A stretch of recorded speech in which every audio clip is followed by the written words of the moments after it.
I'm Doug, and welcome to Dying to Retire. And today we're going to talk about real estate in the Antigua area. Now, I plan to head down in a couple months for a seminar. And while I am down there, I plan to meet with a few real estate agents to look at properties firsthand that the wife and I like. Yes, you will stay here. This is Mona Monkey, by the way. She was a formal feral kid. Now, wife and I have been doing some digital detective work. We've been looking at homes online and we've been scoring them based on various criteria to narrow down which homes look the best for us. And therefore, when I'm down there, boots on the ground, I can be more effective with my time. But here's the catch. The scoring, the scores is just the beginning. Now, if you stay to the end, I've got 4 tips for potential buyers that may help those of you who are also doing the reverse green card strategy. So let's get started. All right. You look online here, you see the names. I have Quick Real Estate, Casas Antigua, Fine Antigua Homes, and Realta Real Estate. These are 4 of the many different online websites that have properties in Guatemala that we're looking at. But these are the ones you can look at as well. All right. Based on my scoring criteria, this is how I did it 1 through 5, 5 being the highest. There's no 3.5. If it's 3.5, it's going to be 3, sorry. If it's 4.5, it's just 4. So I'm not going to play that game. I'm just going to make it very simple when we're scoring. Now, for my scoring criteria, my 5 scoring criteria, what I have is location, community, flow and feel, condition, and price. What I mean by that, let's look at location. And I'm going to use, that's the weighted score I have at the end of that.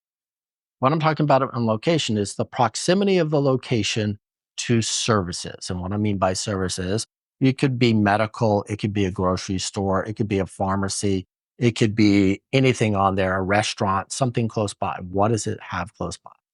Also, I'm retired. We're going to be retired. I want scenic views. I want to be able to go look out and see the bowl that is the volcanoes that surround the Antigua area.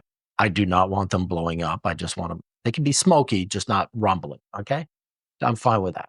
But I also want to be off main roads because being off a main roads usually get taken care of better. Secondary roads do not. So it's easier for commuting back and forth. Also, I want to know about the distance to Antigua proper and the distance to Ciudad Guatemala. So I may want to go run into Antigua proper and to look at things like a restaurant or such. Family or friends may be visiting, so I may want to look at that. Then in the city, do I need to go down do a Walmart run? Do I want to go to the mall? Are there restaurants we want to attend to? But also that's where the airport is, and that's also where the embassy is. So I want to look at that. Next is community. Most of the communities down here are gated, not all of them. So I'm looking at, is it gated or not gated? But I'm also looking at the amenities of the community. And this is where you need to think about it. As a retired person, I'm not looking for a playground for small kids. Yes, I may have small family members come down and visit or friends with small kids, but that's not for me. That's not my primary thing. So you may be a different person looking for something different. But I'm looking for, does it have like a pool? Does it have a community house? Does it have workout rooms, fitness center, anything on there? How is the security around the stuff? Also, I want to look at the demographics of what's in the community there. Is it all expats or is it a mixture? Because I'm trying to get away from the United States. So I really don't want everybody from the United States being there. Then the last thing is, how is the community managed? How is that management group? We all have experiences, well, many of us have experiences with homeowner associations or condominium associations here in the United States. So we know what we're looking for, what's a good one and what's a bad one. Next, flow and feel. And you can see I have a little bit higher weighted score on there. First is the layout and design. How does it look? How many bedrooms? How many bathrooms? What's the garage? How many floors are there? I'm looking at that because it's going to, again, have a better layout and design. And what I mean by it, one of the pet peeves from myself and my wife is we don't like seeing a bathroom next to the dining room. Kind of grosses us out. Not sure about you. If it doesn't, good for you. If it does, welcome your comments below. Do you even do that when you go to the restaurant? Say, hey, don't sit me by the bathroom. So I'm looking at that. Also, you're looking at that triangle for the kitchen because I've seen a lot of these beautiful houses in Guatemala, but then they show the pictures of the kitchens and you're like, that's not even a functional kitchen. Next is size, the lot size and the size of living space.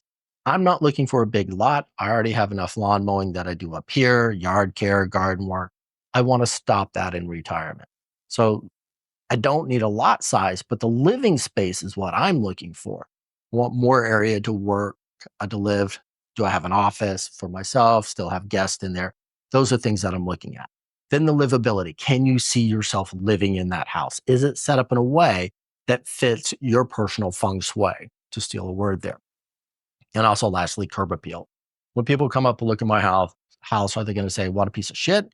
Or they say, oh, that looks like a nice, quaint, but nice house. Next, condition. And this is really important when you're looking at a house to buy. I love the house that I live in right now. There's a lot of work you got to do, but it's a 1950s house. There's so much work you have to do. So there was not move-in ready. And in retirement, I am looking for something move-in ready. I don't want to have to go buy all new appliances and fixtures. I like it to be in there. But however, it's something I'm going to have to deal with because culturally down there, it's a little bit different when you buy a house. Also, the other thing is, does it require renovation?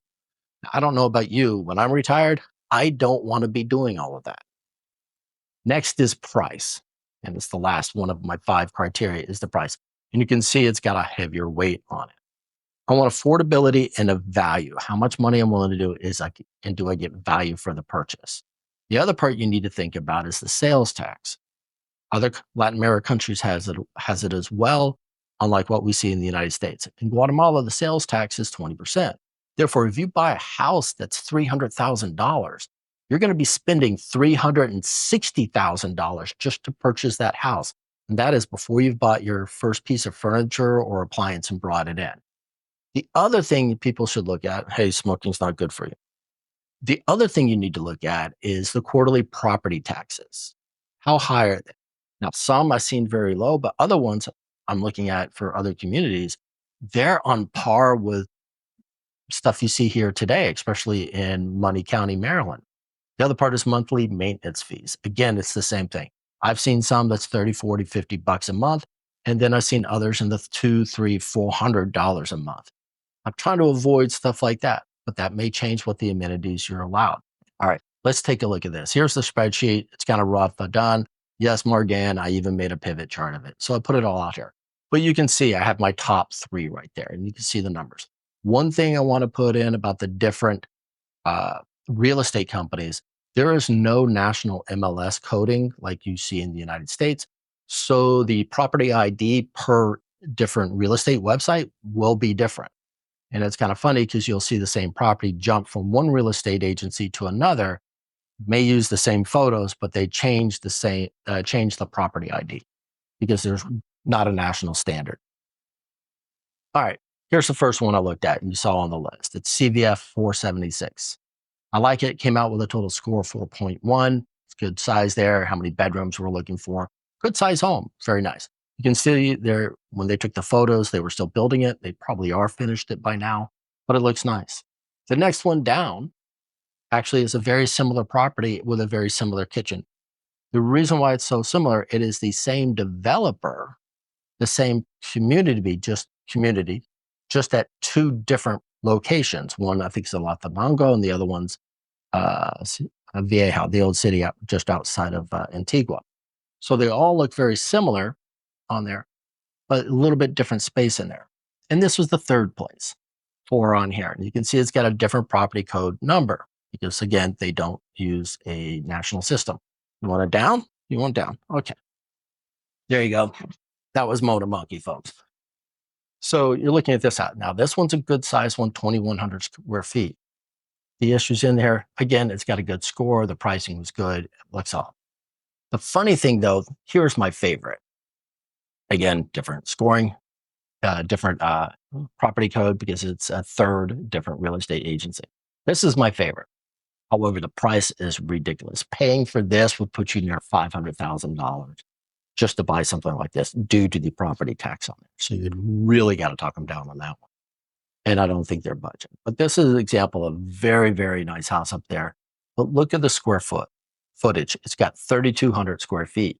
That's a lot of home to take care of in your retirement. So unless you're expecting a lot of guests, this just may be a little bit too big for you to be able to take care of. Yes, you can hire cleaning ladies and everything like that who are going to work it for the local pay scale that will take care of your house and take a lot of the effort off of your shoulders, a lot of the weight off your shoulders of taking care of a home, which is another reason why I wanted to go down there, to spend more time where we can do our fun time versus spending a day cleaning a house. Now, I don't know who you are. Some people enjoy it, other people do not. So let's go about my 4 tips. Okay, and what they are going to be: cost beyond price, security considerations, move-in ready versus reno, and legal cultural due diligence. And this is what I mean by it. For cost beyond price, you need to factor in the property taxes, the maintenances, and the homeowners fees, maintenance fees in there before you look at it. You need to be able to have a little bit of budget for unforeseen expenses, repairs that are going to happen post-purchase. Next is the security concerns. Most of the gated communities have a 24/7 front gate, but do they use cameras? Do they use other things? Can you use cameras around your house? These are the things that you want to look at. Move-in ready versus reno. Move-in ready saves time, but usually they're more pricier up front. Are you willing to pay for it?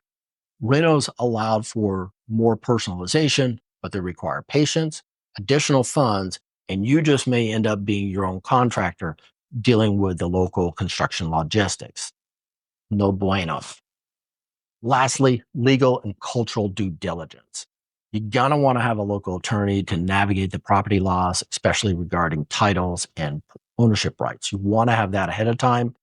You also want to start a little bit on your basic Spanish in the area. It'll help you understand the local customs better and a better way to ease you into that community that you're moving into. Now, let's wrap this up because I've taken enough of your time. I showed you a couple of the websites I've been looking at. I gave you my 5 scoring criteria: location, community, flow and feel, condition, and price. And I'll let you guys take a peek of my spreadsheet as well as a couple photos of the houses that I'm looking at. Don't buy them unless if I'm looking at them. So this is where you guys can help me. If you've been through this similar process, have done any of this, please put your comments below. It document your experiences. It helps me because I may learn more from it. It may help someone else that's also in this reverse green card strategy or looking at it. Be very helpful. As always, please like and subscribe. It helps with the algorithms. It keeps the wife off my ass. And as always, I'm Doug. This is Dying to Retire, and I'll see you guys in the next episode.